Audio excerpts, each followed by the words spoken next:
Hey, this is Jamey with Stonemeyer Games, and today I'm going to talk about my favorite mechanism in a new-to-me game, the Isle of Cats. This is a game that features Tetris-style polyomino pieces, a mechanism that I'm going to talk about in detail on this weekend's Sunday sit-down video. Let me talk about my favorite mechanism in this game. And first, let me lead off with the Tetris-style pieces themselves, which are a lot of fun in the game. It pretty much checks every box that I want from a game that uses these style pieces. And it adds cuteness because they're all cats stretched out in these different shapes on these pieces. I'm only even showing you some of the pieces. They come in this giant bag. Look how big that bag is. That are full of pieces that you're drawing out of here. During the game, you are obtaining these cats and you are placing them on your ship, which looks like this. And it's doing a couple different things here that I think are really cool. You're covering up rats, which give you negative points. You're trying to complete these rooms, which if you don't do that, you get negative points.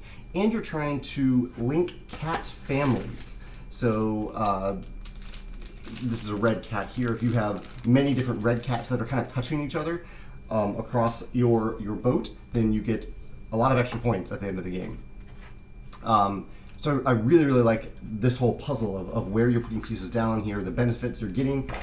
And you can also get additional points based on lessons that you play. So this says 4 points per family. Families are cats that are touching each other per family of 4 or more cats on your boat.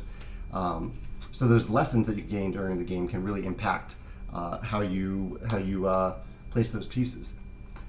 As much as I love that mechanism, and I love Tetris and polyomino style mechanisms, there is something that I like even more about the game, and this kind of surprised me, which is the drafting element of the game. You play over the course of 5 rounds, and every round you're going to draw 7 cards. At least I played a 4-player game. This might vary in different player counts. But you draw 7 of these cards, and you choose 2 and then pass the remaining cards to your right or your left, depending on which round it is. So you're choosing 2, which is interesting. It's kind of like Bunny Kingdom. You're choosing 2 cards. And it speeds up the draft a little bit because you're not choosing just 1 card at a time. And a couple things emerge from this. One, each card, or most cards, have a cost. So you see this card costs 2. So even though you draft this card, you don't actually get to play it unless you decide to pay that cost, which are fish tokens.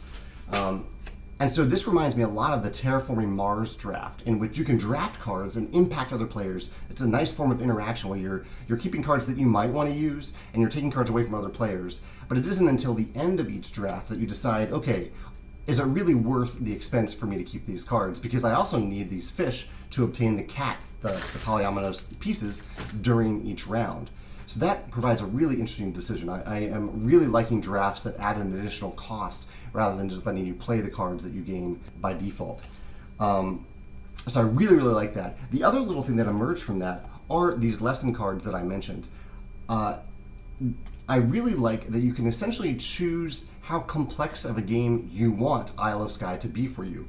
If you choose a bunch of these lesson cards, it's it's more overhead for you to remember, because instead of just having the default scoring mechanisms down here that you're trying to remember, which are printed very clearly on your boat, they're very easy to remember, you are adding more decision points during the game, adding more things to consider for endgame scoring, which can add up to a lot of points. But like for my first game of Isle of Cats, I love this type of thing that onboarded me into the game. I pretty much ignored the lesson cards because I was just trying to get in the flow of the game, just trying to play a bunch of cats, just trying to meet my core goals here. I was largely ignoring these lessons, and I really like that the draft let you do that.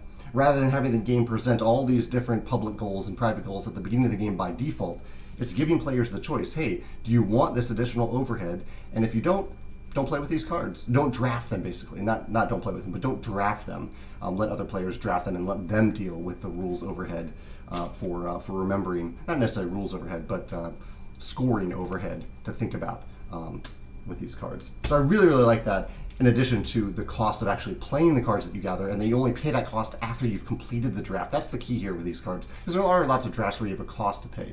But you only pay this cost in Isle of Cats at the end of each draft when you know your full hand of cards. You can then decide with a full amount of agency and information which cards are worth it to you to pay or not pay.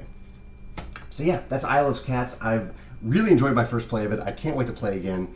And if you have If you can either relate to any of these favorite mechanisms and want to reflect them in the comments, or share another favorite mechanism in this game, or if any of these mechanisms remind you of another game that I haven't mentioned, I'd love to hear your thoughts about that in the comments as well. Thanks.